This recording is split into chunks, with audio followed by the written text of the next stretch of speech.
You've probably heard of Da Vinci, right? Shakespeare? Well, what if I told you there was another genius from that era? Someone who might have been even more ahead of his time. This is the story of a 15th century visionary whose work was so advanced it feels like it's from the future. And for most of us, his name is completely unknown. Okay, let me ask you something. Who do you think was staging a massive play for a huge audience with a drop scene for dramatic reveals on a 7-layer stage all the way back in 1468? I mean, think about that. That sounds like something from a modern theater, not the Middle Ages. But it's real. It actually happened. The mind behind all of this was a man named Srimanta Sankardev. He was from a region in India we now call Assam.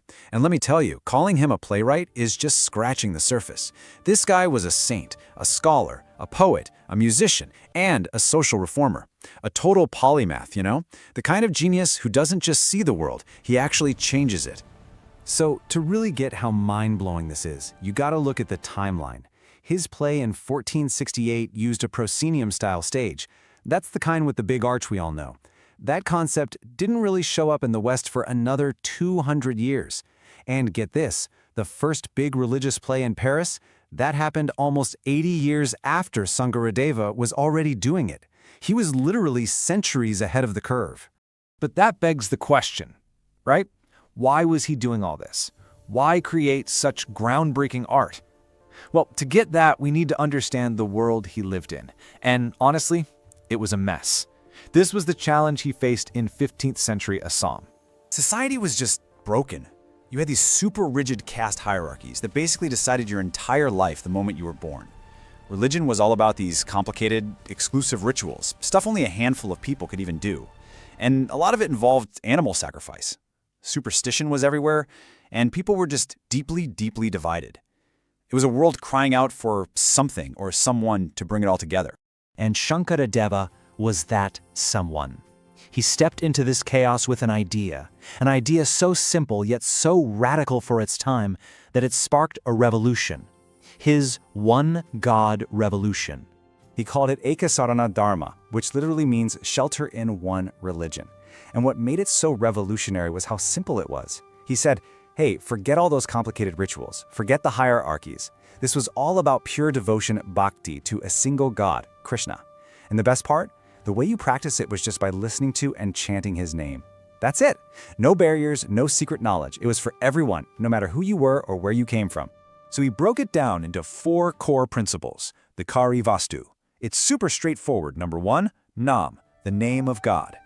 2, Deva, the one God, Krishna. 3, Guru, your spiritual guide.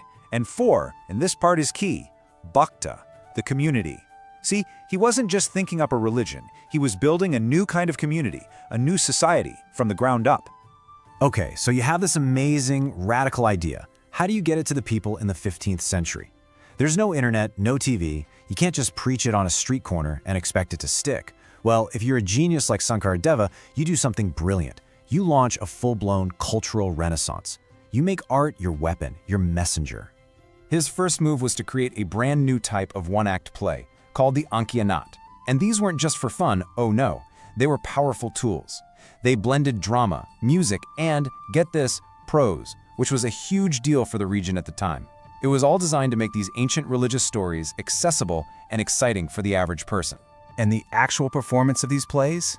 That was called the Bhaona. And it was an event, a big, vibrant, totally immersive experience. They'd hold them in these community prayer halls and monasteries that were becoming the heart of this new society he was building. It turned spirituality from a private, difficult thing into this huge, communal, artistic party. And from these incredible performances, something else amazing was born. A whole new style of dance. We call it Satras today. It's just breathtaking.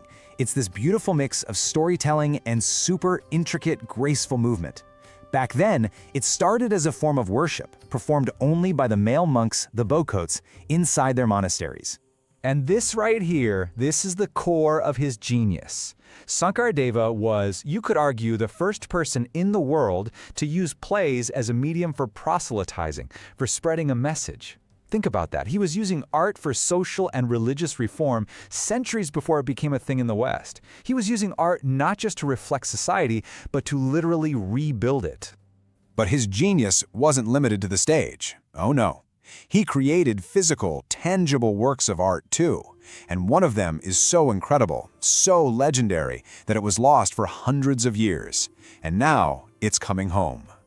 This is the Vrindavani Vastra. It's this monumental silk textile from the 16th century, woven under Sankardeva's direct guidance. And you have to understand, it's not just a pretty tapestry.